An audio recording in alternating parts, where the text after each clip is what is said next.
Okay. Thank you everyone for sticking with it and being here for our panel today.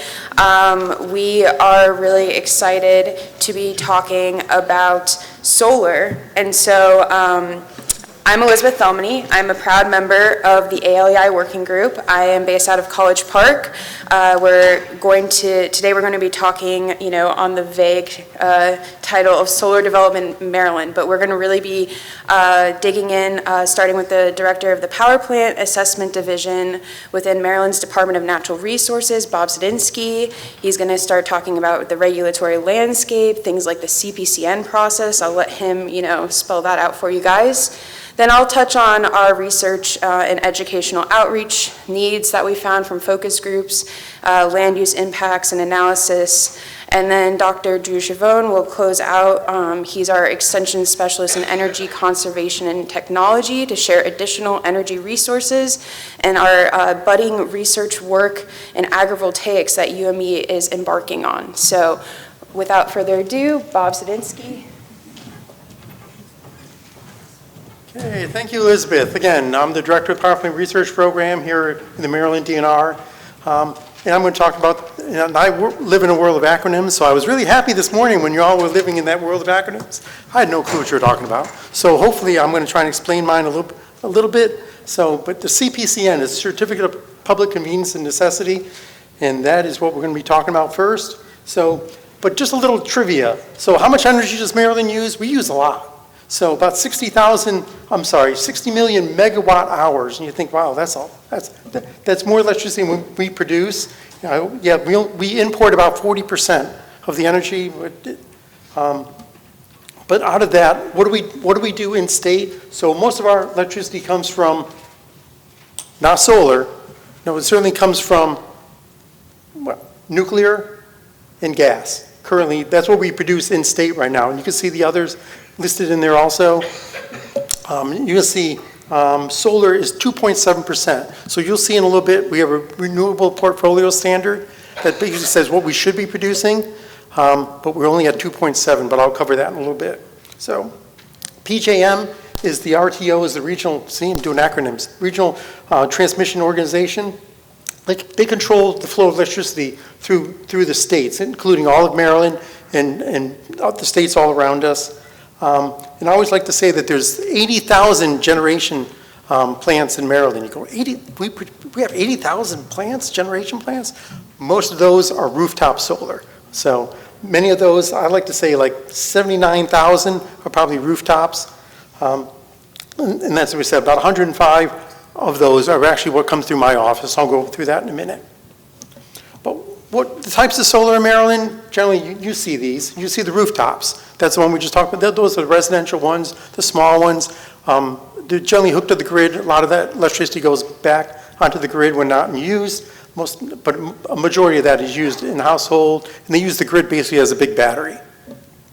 The other is community solar. Those are those medium-sized ones. They could be on a large rooftop or sometimes a pretty large solar facility site, ground-mounted. There's also commercial, which is kind of like that, less than 2 megawatts, and I'll go over what a megawatt is here in a little bit. And last is what comes through my office, that utility scale. Those are larger ones that got usually greater than 2 megawatts. And the rule is how much solar is on 2 megawatts? Usually 1 megawatt takes 5 acres of land. So for 2 megawatt, we see at least 10 acres of land covered in solar panels. So here's the graph that I stole from one of the work groups I was on from MEA. Thank you very much. But just kind of gives you kind of who needs to be approved in the approval process. But you'll see what comes through my office is the last column there. And really, we do the environmental and socioeconomic impact analysis for the Public Service Commission. So the Public Service Commission has the authority then to regulate those really large power plants, and I'll go in a second what those are. But usually for solar, that's anything 2 megawatts or more is required to have a certificate of public convenience and necessity. So, and that's what we call the CPCN. So typically we have how many facilities? We have 22 currently in review CPCN cases, all solar, and we have 2 transmission cases.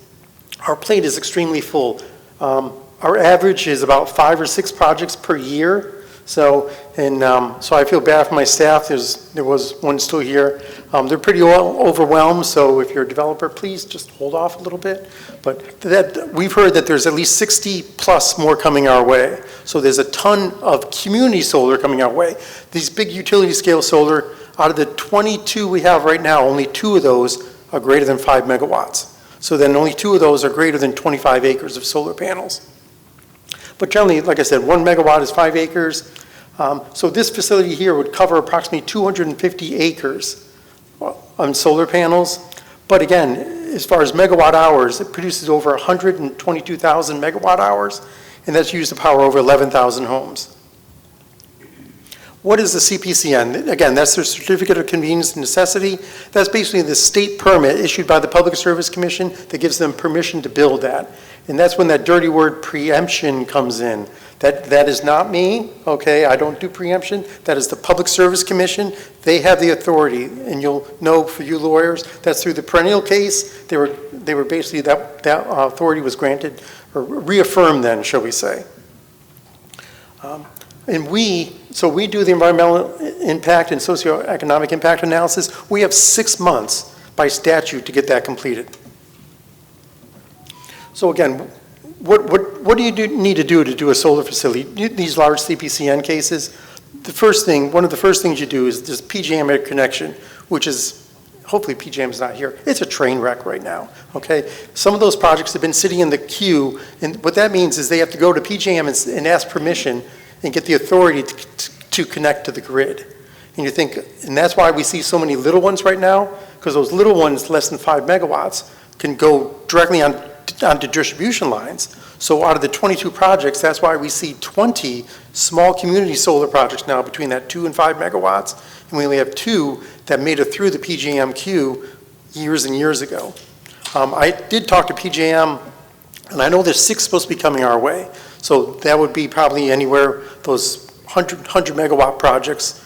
We do know we have a 300 megawatt project coming to Allegheny County on a closed coal mine site. But again, here's the Public Service Commission does the authority. They also require county permits, but I'll go into that details, and also some state permits. So the CPCN, again, what we do is we conduct an independent, comprehensive, objective, you can call it which one, assessment. So we have a great crew of people. We have consultants that work for us. We have 6 months to complete our assessment. We take a deep dive into all kinds of stuff. And what we look at, and we also coordinate with the other state agencies, whether it's Department of Planning, Commerce, MDE, acronyms, Maryland Department of Environment, and also the Maryland Energy Administration. You see the list there. But only 2 have to sign off on it now, which is no big deal to you. That's a big deal to us. We had to, in the old days, we had to drive around to get wet signatures on these things, and that was a pain. Now we do everything electronic. They finally stepped into the 21st century, if I can blame them again. So the pre-application process. Luckily, PSC did a rulemaking several years ago, and now it's required. They must go to the county first. So 90 days before they file an application with the Public Service Commission, they have to go before the county, and actually, it's a little vague what they have to do, but it says meet or give them application. It's a little vague. Our attorneys are still like, yeah, that counts, checks the box. But they meet with the county. They also have to meet with us 45 days before they submit an application. And this is the pre-app. This is the time that we sit down and say, okay, they show us the project. You'll see a few pictures here in a minute and go, what's the matter with this project? And we're pretty nitpicky. So we're about the 70 different factors we look at. We'll say, look, you need to focus here. Maryland Historical Trust, have you talked to them? Have you talked to MDE? What about the wetland impacts? We just had a project last week that was a ditch in the middle of a field. We said, well, how are they crossing that ditch now? How are you going to cross that ditch? They're like, oh, I don't know. We haven't thought about it. I'm like, really? You haven't thought about it? So, but anyway, and also there's many other issues. So what we do, again, we also do a bunch of other things. We write what I call the Cumulative Environmental Impact Report. If you want to know anything about energy in the state, this is a 300-page report that has everything energy and the history of energy in the state. This is, I call it the Bible of energy in Maryland. It really is a really comprehensive report, and I kind of make all my new people kind of read this, and so just for torture, really. So Again, so again, we also do a lot of special studies. We just did a pretty extensive look at the renewable portfolio standard and the requirements to meet that. So we also look at the PJMQ, how many projects in the PJMQ, how quickly they're moving through, et cetera, et cetera.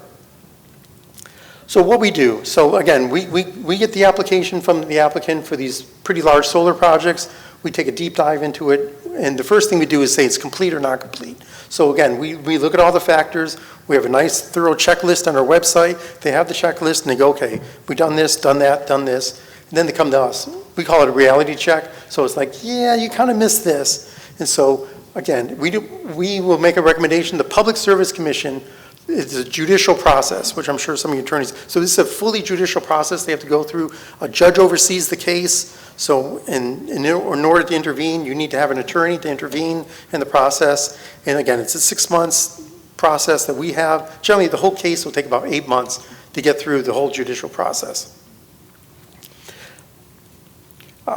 So what we look at, so there's lots of things. Most of the projects that we deal with are on ag.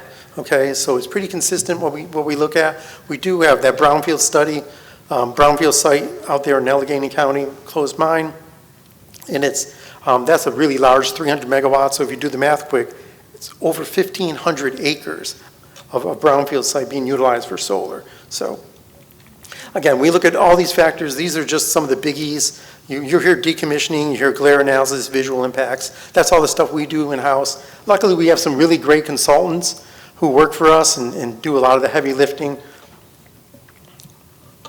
So, but number of cases. So where do we see most of the cases? In the old days, we saw most of the cases on the Eastern Shore. These are the really large utility scale solar running from 50 to 150 megawatts.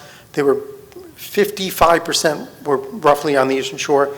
Now we're seeing that switch. With community solar, we're seeing more projects. This is not based on size, it's based on number. So we're seeing many more projects right here. In Allegheny, I'm sorry, not Allegheny. It would be Anne Arundel, PG County, we're seeing a few projects coming up through Howard, Carroll, kind of the middle of the state right now. Number of projects. So I mentioned this already. I project we're going to have 24. I'm off by a few projects. We've been told we're going to get one per week coming into us. So we're probably estimating about 28 to 30 projects by the end of the year. Just don't tell my staff who's sitting over here. So it's a pretty heavy lift that we do. I mean, it takes 6 months for a case. Each of the folks have 5 cases. So the most I ever had was 4, and I got it all confused. So I feel bad for them. Don't tell them that I used to mess up, which was 4. But what we project is a lot more. We even think that battery energy storage, which we're not going to discuss much, will also come before. There's legislation submitted that will probably be approved and passed, allowing battery energy storage to come into the CPCN process. That's kind of in the works right now. They drafted some of the language that's already come through review with us. We've already commented. So we've been told pretty much that's coming our way. That's why you'll see the jump next year with 35, and the year after that at 40. Then the PJMQ will loosen up a little bit. So we assume we're going to get more of those larger projects. SEIA, looking at the Solar Energy Industries Association, SEIA, they project the same thing. So it's a trend that we see throughout the whole U.S., that solar is increasing and increasing at a rate, a significant rate. So the Maryland Renewable Portfolio Standards. So this is the RPS. So you hear the RPS. This is the legislators actually, and I'll get into a second here, what they deem what each one should be. So we have hydro, and I like the solar project. This picture is from 1954. So solar's been around a few years. So the geothermal, which is just, there's a bill that instituted last year, and there's different types of biomass that also fall on RPS, and of course onshore and offshore wind. So what it does, what are the benefits of an RPS, the Renewable Portfolio Standard? Greenhouse gas emission reductions, I won't go into the details. Also, alternate revenue for farmers. I mean, it does provide an alternate revenue for them, pretty significant if you talk to some of them. Brownfield, I talked about the brownfield redevelopment. I mean, this is a great site with solar on one of the closed mines. The soil is really bad, it's really rocky. I mean, there's some junk out there that grows, but it's a really good site. We're also looking at some landfill sites that are proposing solar. Some more benefits, energy independence. Right now, we import about 60% of our energy. So become more energy independent. But again, one of my consultants already said, that's not a big deal. So, but we always think be independent. We want to be independent as Maryland. So if we import 60%, there's a lot more energy that needs to be produced between offshore wind, onshore wind, and renewables. It also should lower the cost of renewable energy to consumers, reduces water usage. I mean, between gas and coal, they consume a significant amount of water because they take that energy, convert it to steam. That steam is superheated, it goes through turbines, et cetera, et cetera. So, also, right now, we're talking to commerce and planning. There's significant movement to develop these businesses, whether it's decommissioning. So we have a lot of solar panels we know in the future will be decommissioned. There's businesses coming for that. There's also businesses to make solar panels that are coming to Maryland. And of course, it reduces greenhouse gas emissions. How does it work? So basically, an RPS says that a utility must get a percentage of the electricity based on legislation from renewable energy. And there's a chart I'll show you in a minute that can bore you to death. Thank you. So, but there's so little renewable energy produced in the state as far as solar, and I don't want to go into the SREC thing, though there's solar renewable energy credits, that now they can purchase what's called ACPs, alternative compliance payments, and that, so if there's not enough solar being produced, they still have to purchase these ACPs. And so that amounts to tens of millions of dollars, because remember, we're only producing 2.7% of the solar, when our goal, I think, is 7.5% right now. So that difference then is purchased through ACPs. And remember, solar RECs right now run between $40 and $60 each, and ACPs are running about $40 each. So if you know you need 60 million megawatt hours, for every 1 megawatt hour, that's 1 SREC. So if we're short that percentage, that's millions and millions of dollars. So here's the chart right here, and 6.5% is where we should be. We'll be at 7% in 2025. Again, we're at 2.7%, so we're far short of that. We do know that there's more being out there. There's almost 800 megawatts of solar fully approved that's just waiting to be developed.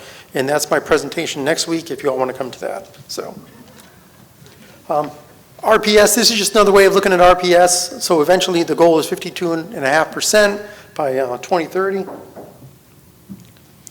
What we need, so this is dated. So right now it's roughly, if you take the solar and you do the math, and I won't bore you with some of the details, but we need approximately 20,000 acres. So that's you'll see the acres of land per 5 megawatts.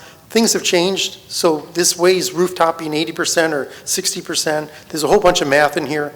So, but we know we need about 20 to 30,000 acres on ag land of solar being developed to reach the current projected RPS just for solar. So making sure you're not glazing over with that. I know it's a lot. So to conclude, so annually, I didn't talk about PJM. So PJM protects, for years, the load, which is how much energy we need in the state. They said it's going to be flat. But now with the dirty word data centers and with electrification, I mean, they're switching us to basically now PJM has said, oh, now we're going to see a 2.1% increase. When you're thinking about zero for almost 10 years, and now for the next, all the way to 2035, I believe, they're doing 2.1% increase. So in other words, we'll fall farther behind unless the renewable energy can really pick up. So again, 1,800 megawatt hours for every 1 megawatt of solar. Again, we're seeing technology efficiency with solar panels. I was talking to somebody, when you get solar on your house, make sure you get the most efficient panels. They'll try and sell you the ones that are 14% efficient. Oh, this one's 16% efficient. They make them now that are 27% efficient. So just tell them talk to me. Tell them call Bob. So, and also, like I said, we're about 600 megawatts short of operational solar. So we need 600 megawatts. But again, there's about 800 megawatts currently that are fully permitted and ready to go. And I think that is my last slide. Okay. And this is me. So, and I always like to offer, if you're confused by the CPCN process, I always say, give me a call. I'll be over here for a little bit. So feel free to call me. I can talk you through a Google Meets and walk you through the process. It is a bit overwhelming. I've been doing it for 12 or 14 years, so I'm old and grumpy, so I'm getting good at it. So, okay, thank you.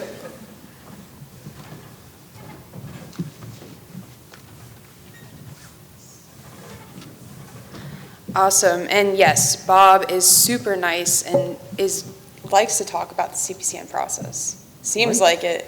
So thank you for that overview and getting us, situated and squared away on the CPCN process.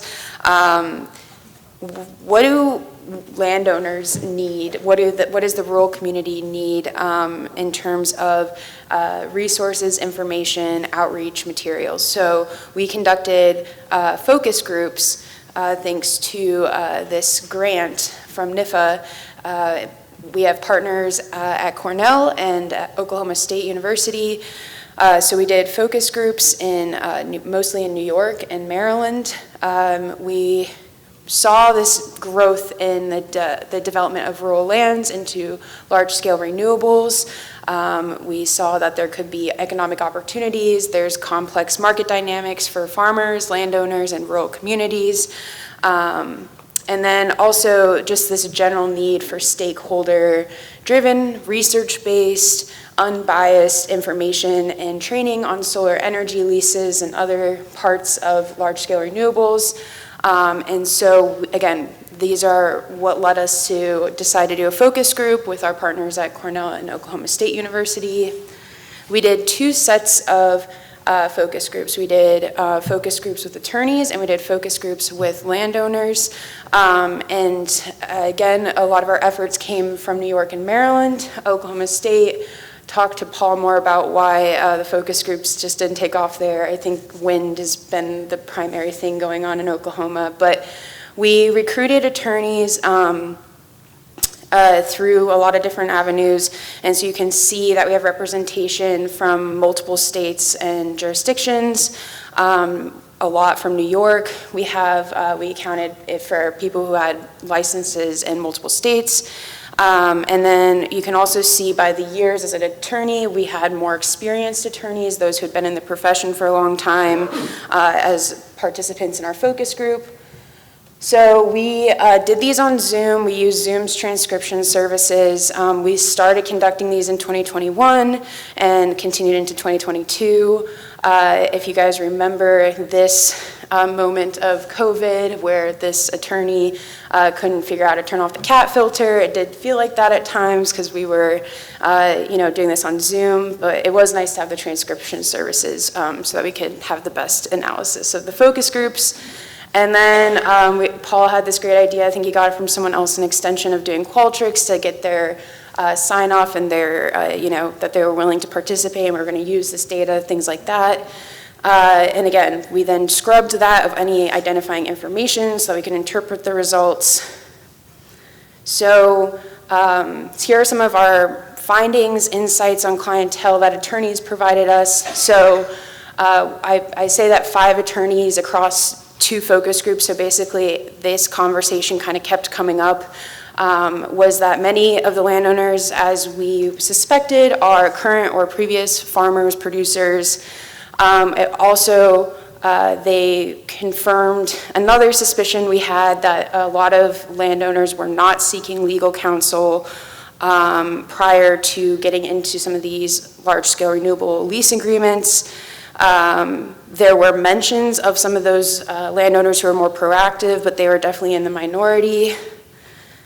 Other things that we found was that there was some speculation that attorneys had on why maybe landowners weren't seeking legal counsel, this fear of losing out, FOMO, as my generation sometimes says, of not getting the best deal. Like the developer would just move on to the next landowner, and they felt that time pressure.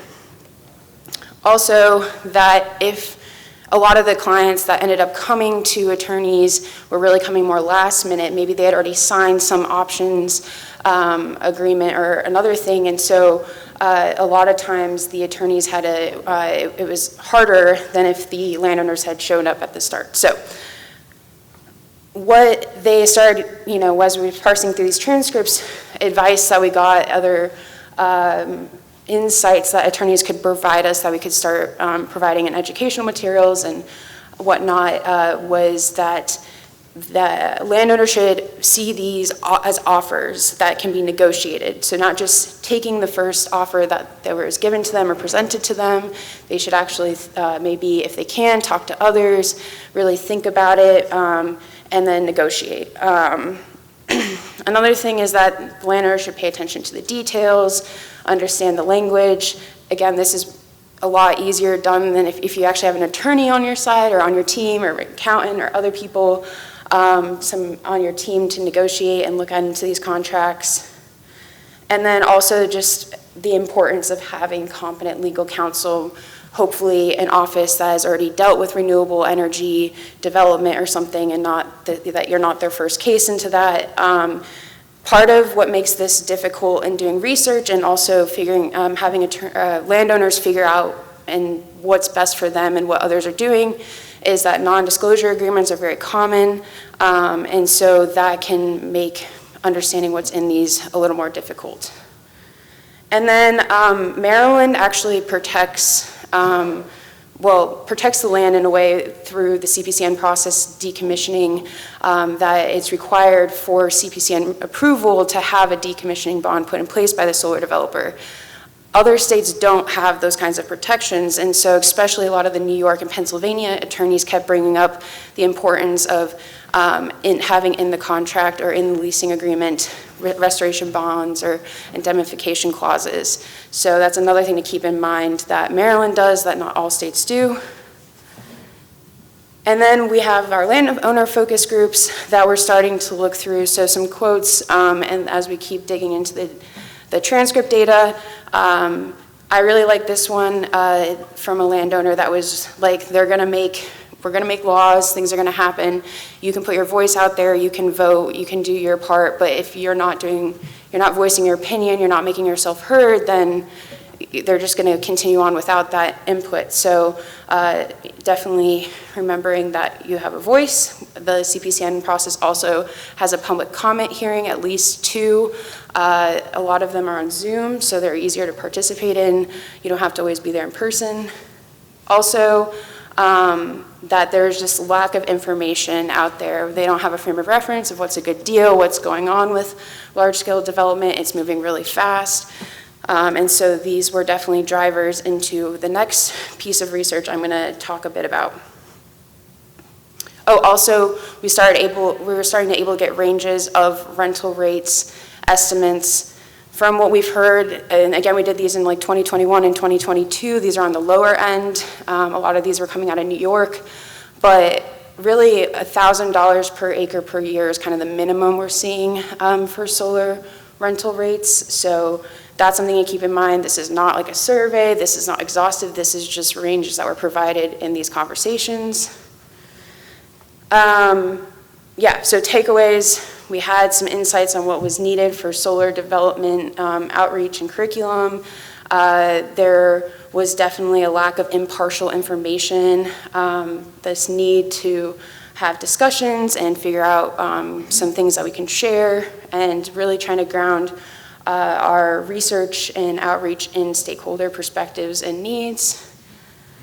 So this leads me into this next research question that I took on. So I also, my background is in economics, but also I got a master's in GIS. So I like maps, I like making maps, I like data. So thanks to Northeast for helping me get this going. What type of land is being developed into large ground-mounted solar installations in Maryland? Really figuring out what's going on and keeping track of these solar installations.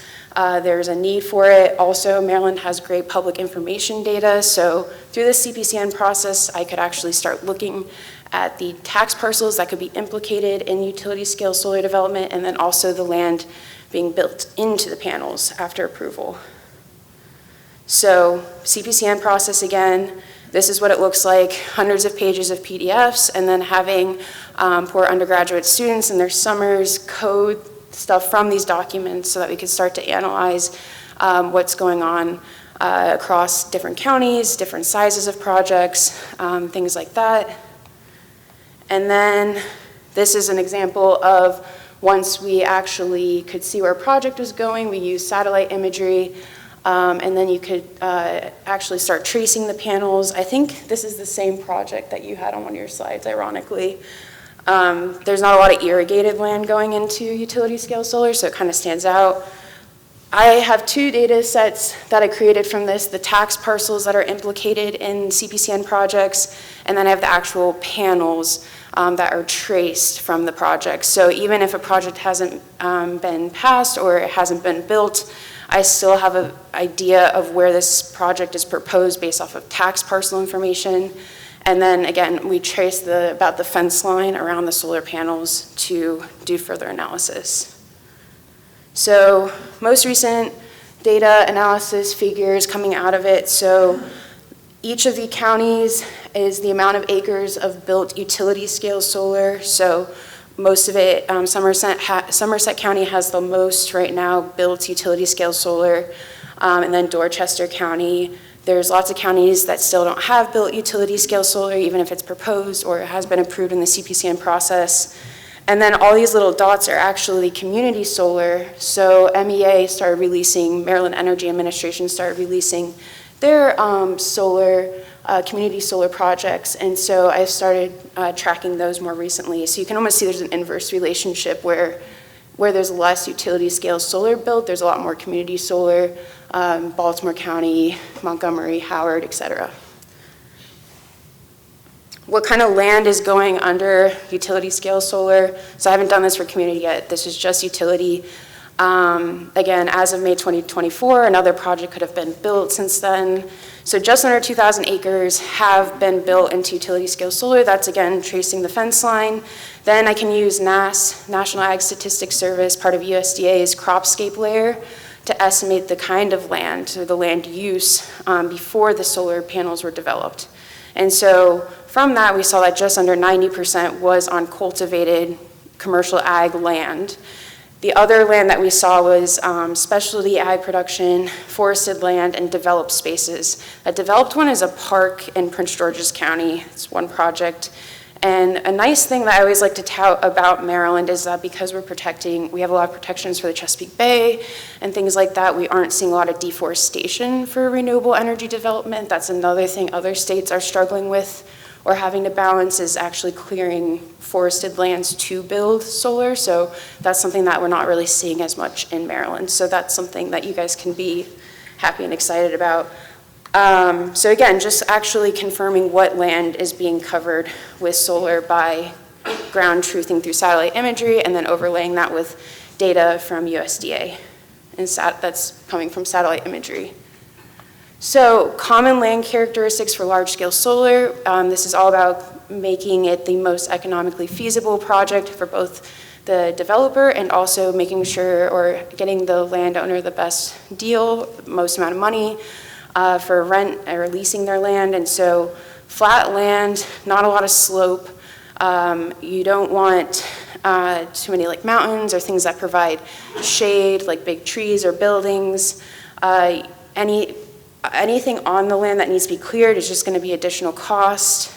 Something that doesn't flood easily. Apparently electricity and water don't mix super well.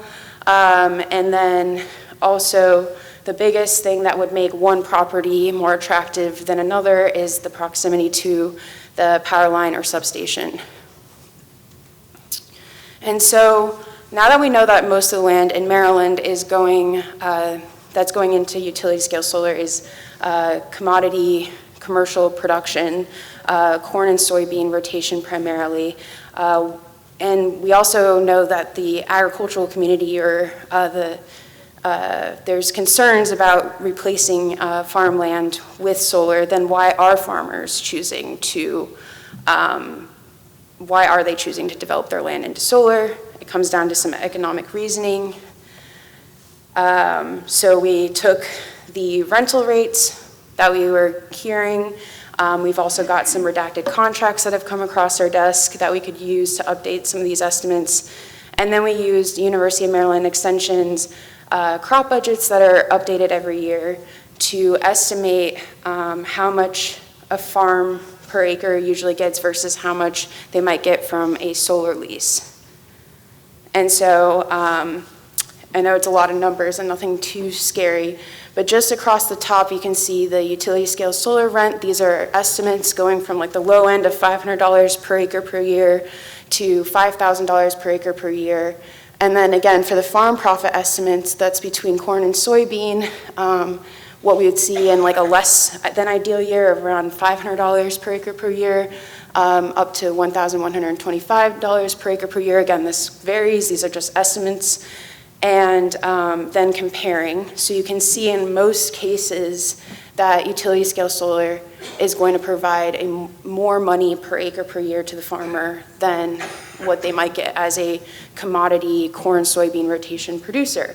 And so a lot of you, this seems intuitive, it makes sense, but I was getting questions of, okay, so if the ag community is not in favor of developing farmland into solar, then why are they doing it? And it really just comes down to their own business decisions and what makes most sense for them. So that is that. And then what we're trying to get and what we've been continuing to do and giving these types of presentations is have informed conversations.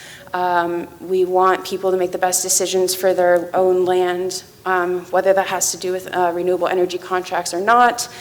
And just making sure that we're being sustainable and mindful of where we're putting renewable energy. And so we have developed some resources and then we're starting to put them out. We have this solar leasing website with a few videos, and we'll continue to add stuff to this website for, you can see Paul there in the screenshot giving some tidbits on solar leasing. And then I am continuing to work on that data that made those maps and gave you those results, actually making it so you guys can look at them yourself on a web page. I love data and I love doing modeling and analysis, but I'm not a web developer, so bear with me as I learn how to make this more user-friendly. I know that it's in its like very infancy stages, but the data is good. It's just not the funnest to use right now. But hopefully I'll have some time here soon to get back to that. So with that, that's my presentation, and now we have Drew. Keep me on track. Well, we gave you extra time. Oh, extra time. I'll probably lose my voice before that.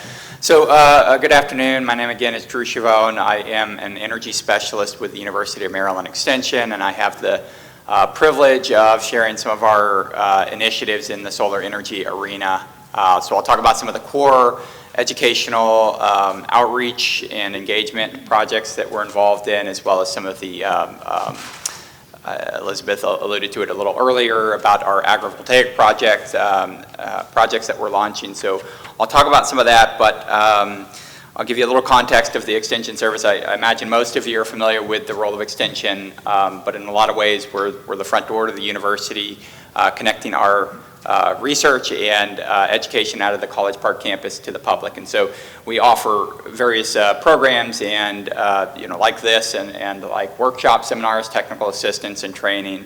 And my niche is in energy conservation and technology, and so obviously solar falls within that. Bob mentioned some of the pressures, the state's very ambitious renewable energy goals, solar being one of those, the carve out for that. Where those projects are sited, those are a lot of the challenges that we have to address as researchers and educators and informing the public on that. So that's some of the things I'll mention today is how we help to navigate some of that. I think, Bob, you mentioned 20,000 acres of agricultural land to support our renewable goals in the state, and there's other environmental goals like greenhouse gas emissions reduction and those kind of things. And our role is not to advocate for any technology or development, but it's really to provide the context for a sustainable decision to be made. So, again, Elizabeth's talking about we're not necessarily facing forestry issues, but the agricultural land's a big thing. So if we're, losing agricultural industry to that's kind of a trade-off that needs to be accounted for. So those are the pieces that we're looking at. Let me see if I can navigate here. Yeah, so I'll just quickly point to some of the resources. I won't go into too much detail on this, but there's a number of resources that we provide on solar energy. So if you are wanting to get your feet wet in this and just to get more familiar with it, maybe you're a little bit more adept with solar energy, maybe you have solar at your home already, but we have a host of resources on our extension webpage. That's extension.umd.edu. And so off to the right-hand side, you'll see a list of kind of ideas of curriculum that you can review. Those are free and open to the public to review those resources, everything from a review of the solar marketplace, and Bob did a great job of kind of crash course in that a moment ago, but everything from that to, further down in that curriculum, there's some financial resources if you're looking for incentives or financial payback models and things for supporting solar. Those are some of the resources that are available. So you're welcome to peruse that website or reach out to me directly as well. I'll quickly just point out a couple of the impacts that this type of programming has before I get into some of the agrivoltaic stuff that I'll touch on. But we've seen tremendous impacts from a lot of these different programs. So again, it's a host of different workshops, seminars, and presentations, tutorials and training, both with end users of landowners, residential installers, as well as on the industry side of the solar industry and other services that we provide to train the public. But we've, in the last, I think, about 5 years, we've seen 700 people come through our programs. And again, going back to what Elizabeth said, the University of Maryland, we are stakeholder-driven, providing that stakeholder-driven information. It's unbiased information, and it's not for, our goal is not to see solar installed everywhere. That's not that's not our role. So I'll give you an example. A lot of times I get consultations, phone calls come in, and people wanting to install solar, and you have to back up and say, have you done A, B, and C, energy conservation up front, or have you looked at the impacts to the land? And there's so many different factors to weigh in. Solar may not be in their best interest economically or environmentally, whatever their goal may be. And so that, with that said, again, I'm not selling anyone solar. That's not our role with the university, but we have seen over 30 megawatts of solar installed through our programs. We monitor the greenhouse gas emission reductions as part of that, kind of documentation for state goals and how we're advancing those state level criteria. Economic savings is a part of that, but that all goes to kind of what I shared, some of those resources and trainings that we offer throughout the year. You can get more information again on our website related to those core educational program areas on energy. But I'll kind of segue into, with the remaining time, is talk about some of the innovative agrivoltaic projects that we're working on now.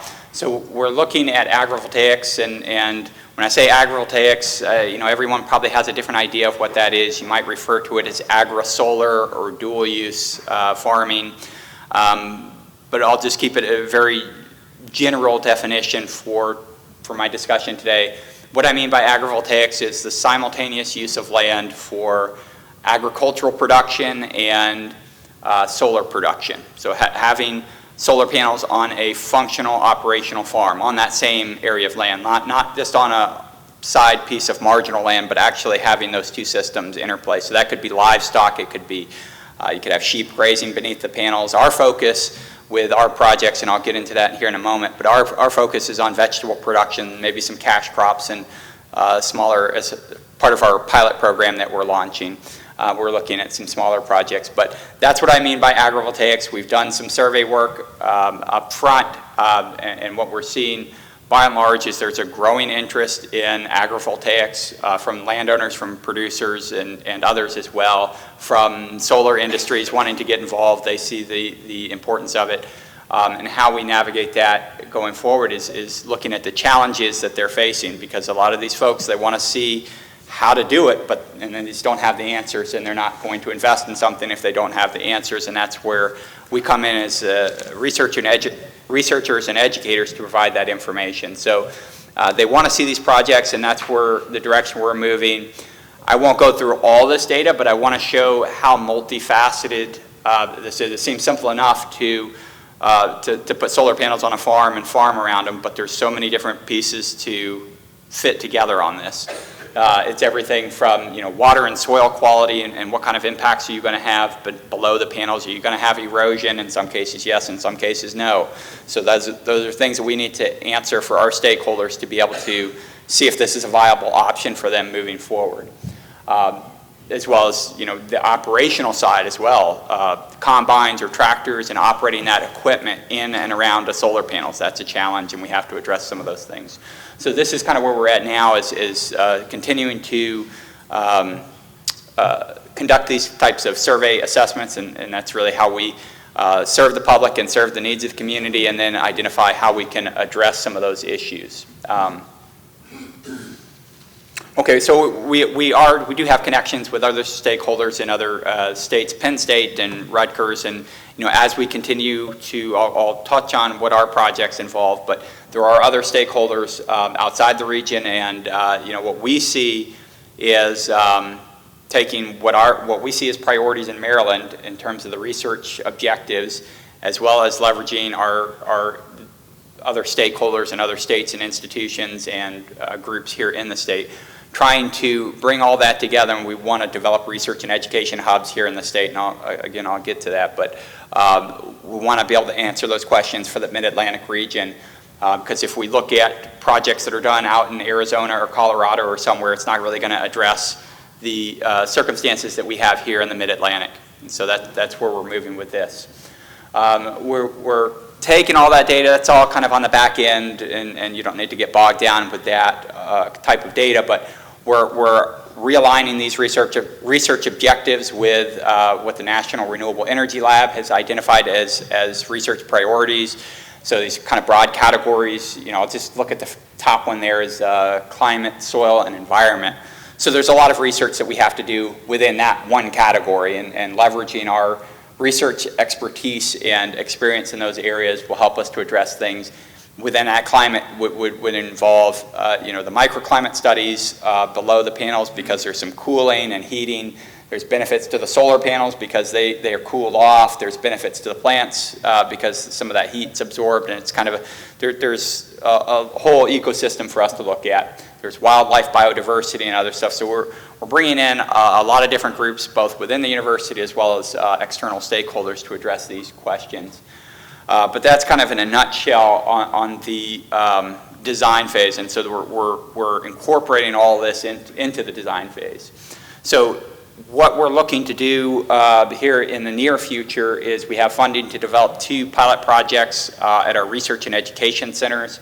One is out in western Maryland in Washington County. We have a 500-acre farm out there, and then we have another, the Y Research and Education on the Eastern Shore.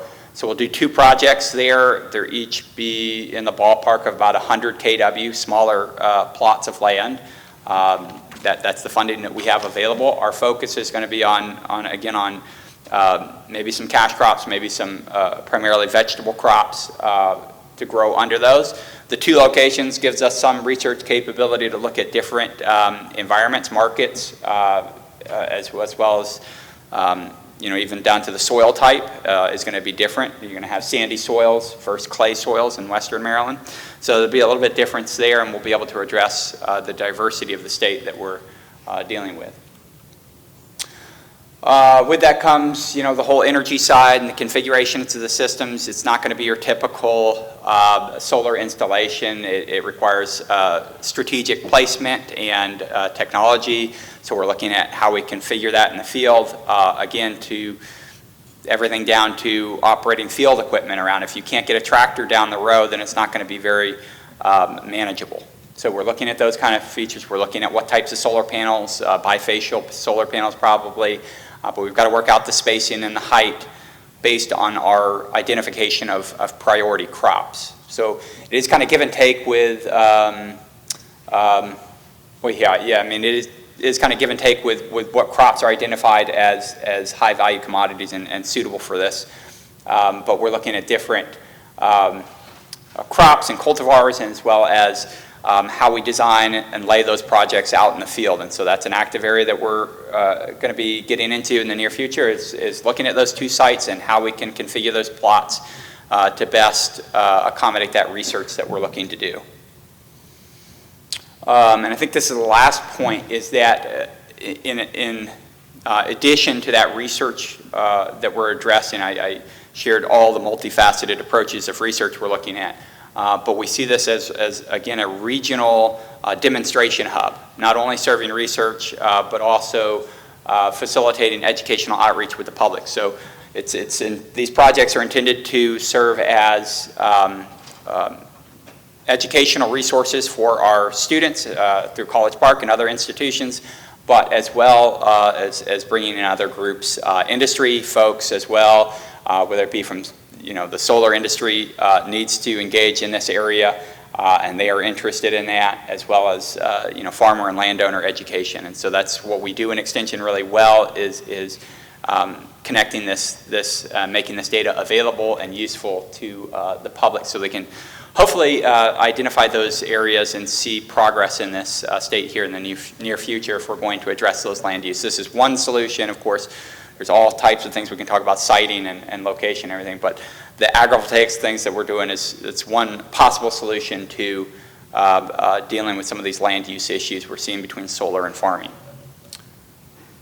Okay, so my contact information is there, but I'll wrap up, and I don't know. You have 15 minutes for questions. Question to you. Yeah, Kristen's. Question, yeah, I was just speaking. Is there any issue with contamination from the panels onto the ground that ultimately would make the soil toxic? Any issues you've seen there, any issues you're going to be looking at, or is that even realistic? So the question's about contamination from the panels themselves. Did you hear me? Yeah, oh, that's better. So the question is from the panels themselves. By and large, most of the solar panels are there are a few panels, like thin film panels. It's a different technology. It's not as widely deployed. Thin film is this very small market share. Most of the panels, the monocrystalline panels used today do not have much, if any, contaminants in them. You're talking about cadmium telluride and other things in these thin film modules. But for the most part, there's not really a contaminant issue. It's mostly glass, aluminum frame, and the recycling industry is growing significantly as well. So that glass and aluminum and the small metals that are in there, that's becoming more and more viable to recycle those products as well. The other thing I'll say is that if there is a product like a thin film panel that has a small contaminant in it, it's a very small amount, but you still have, and I'll get acronyms wrong, you like acronyms, but I'm not very good at them. It's the EPA's Resource Recovery Act, and at a local level you'll have to address that if it's going to a landfill or something. In those particular panels, you want to make sure that contaminant's not entering the landfill or something like that. They'll need to know that. A question over here. I want to thank you for coming out and giving this presentation, and I'm actually just taking this opportunity to make a comment with respect to solar, and that is that I am on record in my community and as often as I can say, that I am of the opinion that to take perfectly good and valuable, productive agricultural land and cover it with solar panels is a lie when it is presented as a viable and a reasonable approach to our energy needs. Also, I became involved in energy transmission in Maryland when I became involved with an opposition to a high voltage power line coming through Harford County, and I visited many meetings at PJM. I actually worked with PPRP to object to a line that was coming through Harford County. And in that, I learned a good bit about our our energy policies in the state of Maryland, and that this march toward non-renewable energy production for Maryland is a disastrous decision on the part of our lawmakers, because we cannot sustain our energy needs with the current technology of renewable solar and wind. I'm not going to get into an argument about that or even a discussion. It's just that I have read a good bit of information that would support that statement. And actually, at the most recent meeting in which I attended with PJM regarding the project that's going through Baltimore County, a statement was made that closer to 80% of the energy from Maryland is being imported, that the renewable resources will not support our energy needs, especially with the data centers that are coming in.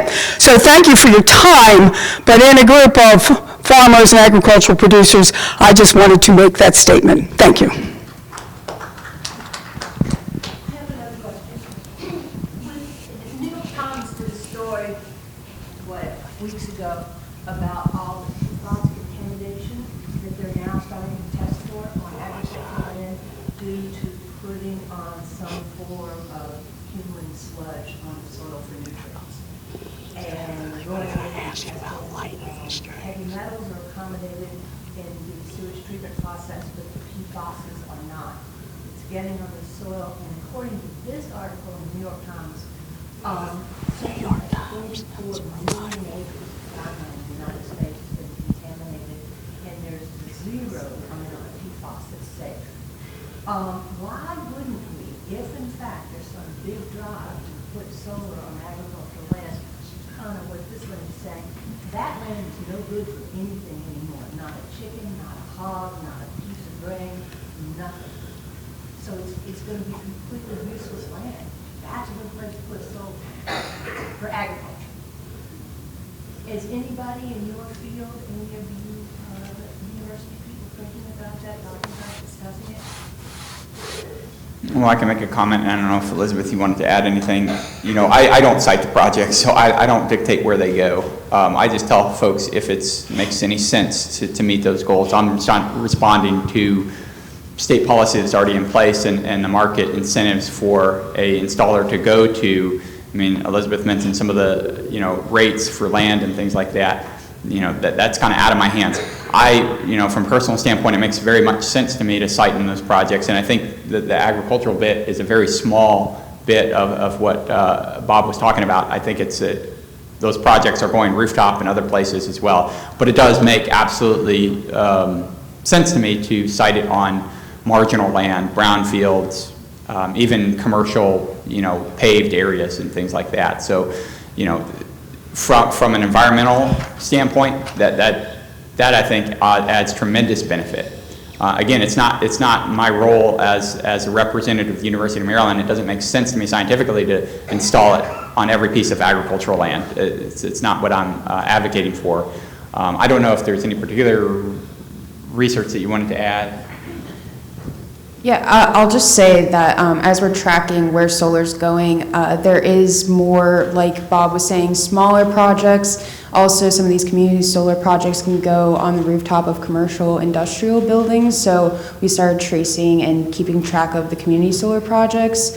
And so these smaller projects are going on developed land or not necessarily farmland. So we are starting to see that trend because it is harder to get these larger prime farmlands turned into utility scale solar, and that could also be in response from county zoning and public comment, and those are things that I hope to model and analyze at some point. So that's the other thing I had to add. There's a question back there. We have one right now. Oh, okay. Are you seeing anything on lightning strikes? No. No. Even wind shear on panels just doesn't seem to happen. I mean, unless the wind exceeds 140 miles per hour. I'm talking more about solar. Yeah, me too. Yeah. Tornadoes. Yeah. It's out west. I mean, I saw a project in Nebraska from tornado damage, and that's always a potential, but that'll take out anything. Yeah, hi, thank you for speaking about this. I had heard that there's a piece of legislation, and I don't have the bill number, coming into the Maryland legislature for this coming year that would allow ag preservation lands to be, to have solar installations put on them.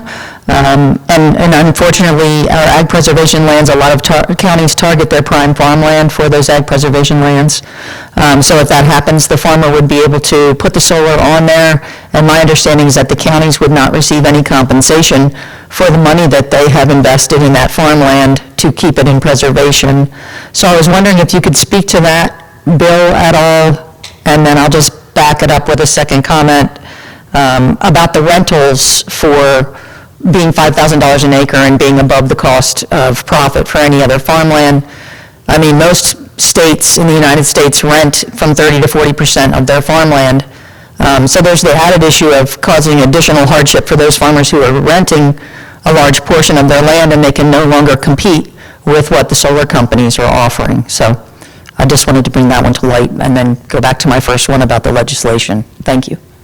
Yeah, as far as legislation, I mean, there's several bills that are being proposed, but they're proposed. So I know I have participated and commented on several of those. I don't know the status, if they're going to move forward or not. So, but they're pretty well diametrically opposed to each other when it comes to solar. So they both have components in them concerning land preservation, et cetera, but who knows what, I've heard many bills are coming this year concerning solar, so.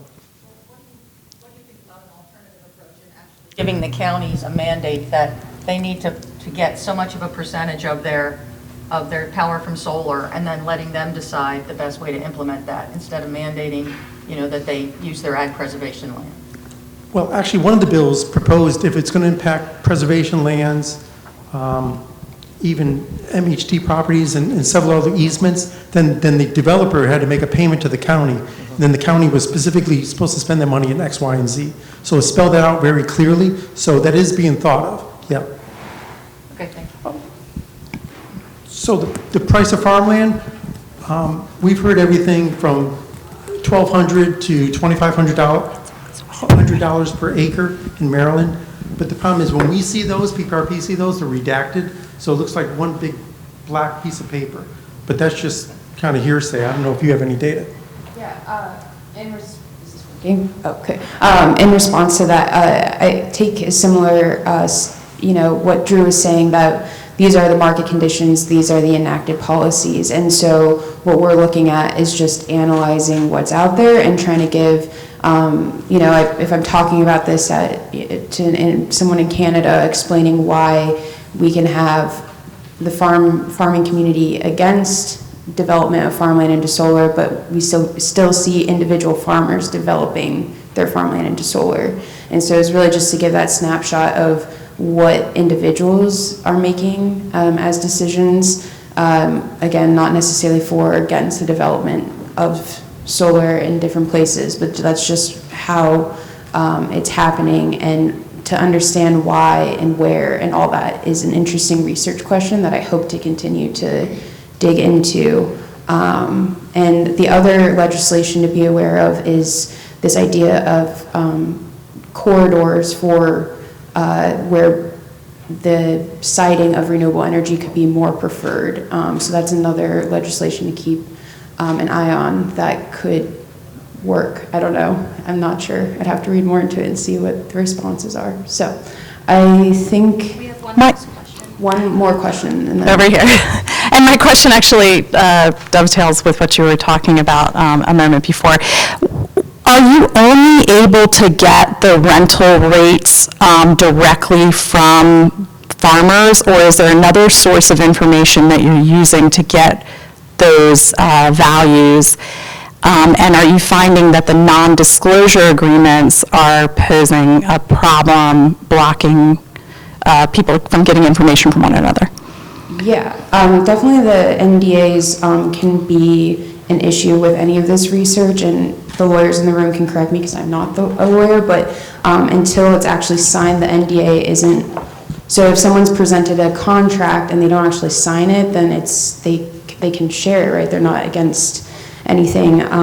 So we've seen contracts that have been redacted and shared with us that we just have like a list of the rental rates we've heard, and then from the focus group interviews, and then with attorneys and others, we just say, does that range sound fair? So again, that's about as good as we can get of quality research. We don't have really a better source except when someone says that's outrageous or that's completely wrong, who's actually seen some of these offers. So that's the best. We can talk more about it after as well. We'll be around. Great. Thank you, guys.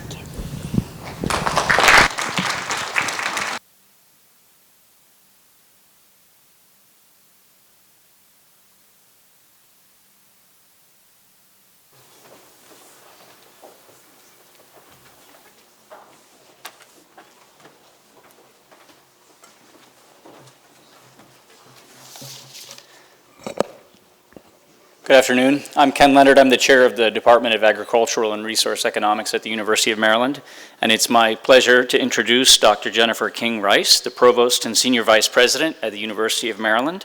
Provost Rice has served on the faculty and in college leadership roles at the university for more than 25 years, and she's been recognized as a University of Maryland Distinguished Scholar Teacher.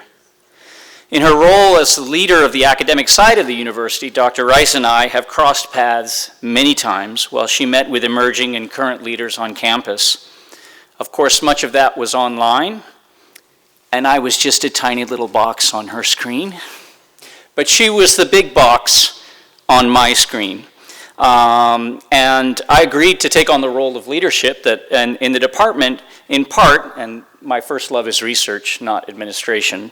I agreed to take on this role in large part because I knew we were in the hands of a capable leader. I listened as she articulated her vision for the ascending university, and I heard her talk about how she balanced her family and work when she started her journey of leadership. I heard her talk about how important it was for the university to serve the community, and of course the great state of Maryland. And at the same time, I heard her talk about how important it was to treat our workforce properly. And one of the most important roles that she served was as a leader during the height of the pandemic. And we all went online, and we did not know how to do it. We'll find out eventually how we did when those kids are leaders on their own, but we had no choice. And Dr. Rice led us in that terrifying adventure that we had not chosen. Today, our conversations have focused on agriculture, the environment, and particularly the role of law in agriculture.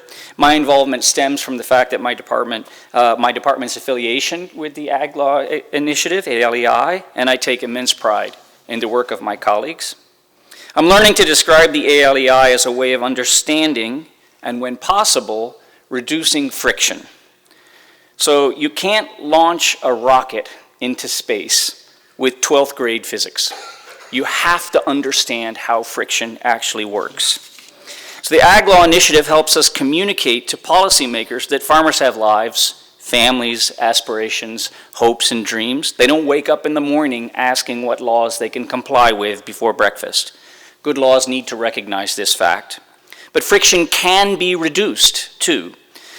We can help farmers to understand the legislation that's in front of them, and we can also help legislators to design better legislation. In the College of Agriculture, we cherish our dialogues with farmers, as today, and the pinnacle of our career would be seeing a farmer's wisdom encapsulated in legislation. And lastly, we all know about the friction in our society. We have many different types of people here in the state of Maryland, and we don't always agree.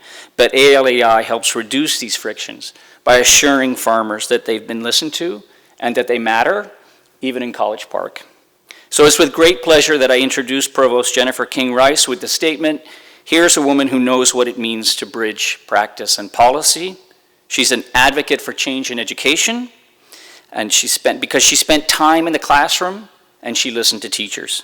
She truly understands the fundamental purpose of a university as great as the University of Maryland. Jennifer King Rice.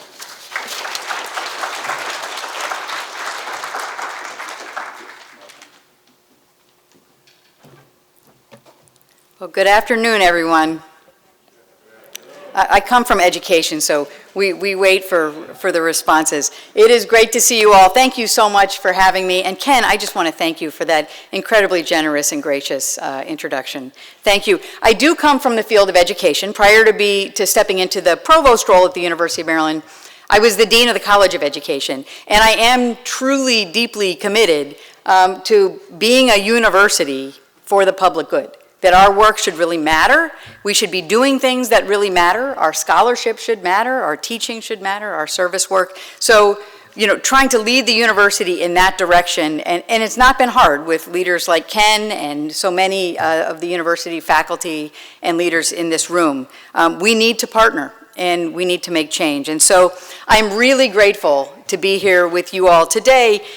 So many key university employees, faculty, leadership, our partners in government and industry, thank you for coming together, for taking the time, for teaching and learning one another. I very strongly believe that research should inform practice, but practice should also inform research. And so that cyclical pattern is really important, and so we all learn from each other through these kinds of opportunities. So thank you for that. I would also really like to explicitly shout out a big thanks to the Agriculture Law Education Initiative team. The leadership, the faculty, putting this wonderful conference together is a heavy lift. These things don't happen on their own. I know that very well, and so I do want to thank you all, and in particular, Kristen Redding. Is Kristen in the room? Kristen back here. The team's coordinator, who I understand was absolutely essential in pulling this conference together. So Kristen, thank you. I also want to acknowledge and thank all of the speakers and the panelists. As I said, these things matter because of the exchange, because of the meaningful sharing of ideas and experiences, of evidence, of concerns, of fears. Speakers and panelists, thank you for being part of that, for sharing your expertise and your knowledge with the group today. And maybe most importantly, to all of you for being in this room, for your shared commitment to the future of our state and our world. These are important issues. I spent a lot of time looking at the agenda for today, and were a lot of really critical issues that need to be sorted out. I heard the tail end of the last session, and you know, that kind of exchange is absolutely critical to finding paths forward through what I consider to be contested terrain. So let me just say, I am so proud to be a leader of an institution that is so deeply committed in everything that we do to serving our state, through our education, through our research, through our service work and our partnerships. While much of our work has really widespread applications around the world, the work that we do right here at home, right here in Maryland, is absolutely essential to our community and to our state's success, and in turn, to our university's success. You know, we have a line in our strategic plan that I think is my very favorite line. I quote it a lot. And it says something like, at the University of Maryland, we believe that our individual well-being is enduringly bound to our collective well-being. And I really believe that. We're not doing our work alone. We're doing our work with others and for others. And I think it's absolutely essential to remember that all the time. And to add to that, the opportunity to partner with our fellow state institutions, the University of Maryland in Baltimore and the University of Maryland Eastern Shore, only serves to amplify that commitment of shared responsibility and shared impact. The Agriculture Law Education Initiative is also a testament to the success of our Empowering the State partnership with the University of Maryland, Baltimore. This partnership aims to strengthen and serve the state of Maryland and its citizens. Since its creation in 2012, Empower has fostered hundreds of collaborations that wouldn't have happened without this important legislation. From across both institutions that are growing Maryland's innovative economy, advancing interdisciplinary research, increasing educational benefits and workforce development, and addressing so many of our state's most pressing and critical challenges. The partnership is really, truly delivering on a vision of collaboration and innovation and transformative impact across our state in so many ways. And I want to call out Adrienne Arthur here, our fearless leader of the Empowering the State partnership, for her ongoing stewarding of this really important vision.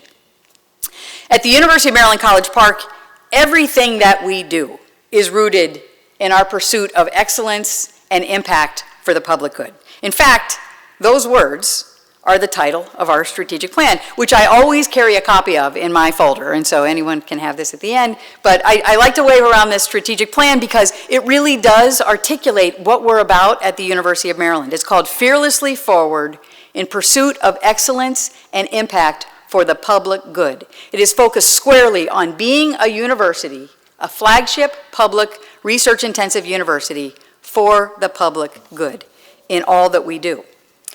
This is really important to us. One of the most important ways that we can achieve the ambitious goals that we've laid out in this strategic plan is from the work that we reference as our critical enablers, the things that need to be in place to reflect our values and to achieve our goals.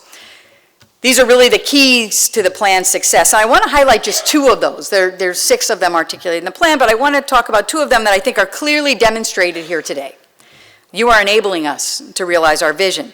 One has to do with external engagement, sparking dialogue and collaboration with partners to accelerate and amplify and expand the impact that we're able to have. And so I thank all of our partners in the room for collaborating with us to that end. And the second is really our strategic location, right here in the state of Maryland, at the nexus of both our state and nation's capitals, in a state that has agriculture and has the Chesapeake Bay, has cities and rural areas, and we need to serve all of those spaces and serve them well. And without those 2 critical enablers, this work wouldn't have the kind of impact that it's having. Another part of our plan is our goals, which fall into 4 what we call strategic commitments. They're often recognized as pillars, but we think of them as strategic commitments because of the overlap and the synergy that they have. To reimagine learning, to be experiential, to be meaningful and transformative for our students, but to reimagine learning, to address humanity's grand challenges. And these are challenges that can't be addressed with one discipline or field or perspective alone. Again, why it's so important for everyone to be together in this room today, to take on the grand challenges that are facing agriculture here in our state and beyond. To invest in people and communities, and we're investing in our own people and communities, but also the people and communities in the state of Maryland, and to partner to advance the public good. I don't know about you all, but I really can't think of a better way to describe the work being done by the Agriculture Law Education Initiative than right here at this conference, reflecting those 4 pillars. It's really your collective expertise that will help us address some of the world's most pressing issues, some of our state's most pressing issues, such as climate change and food insecurity. It's your dialogue here today that will lead to greater impact on our communities, near and far. And again, it's your partnership that will allow us to advance the public good and impact the lives of people in Maryland, the lives of people across our country, and those around the globe as well. So I just want to conclude by thanking you once again for being here today, for being tremendous partners, and for being committed to making an impact in real and meaningful ways. So thank you all very much.